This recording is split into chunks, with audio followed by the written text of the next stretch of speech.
waxaan rabaa inaan uga mahadceliyo wasaaradda ganacsiga iyo warshadaha Puntland trainingkii wanaagsanaa ay noo qabatay ay noo fulisay T-Hub Center inta ka bacdi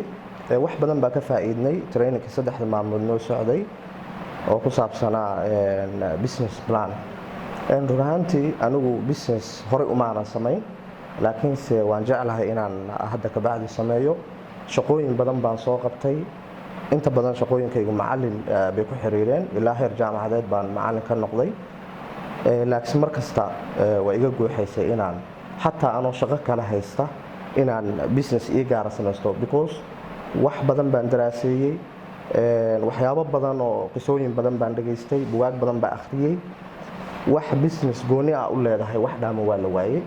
because maxaa yeelay shaqada maanta hayso bari waa ka tagi kartaa waxa way marka wax ku gooniya inaad samaysato waa muhiim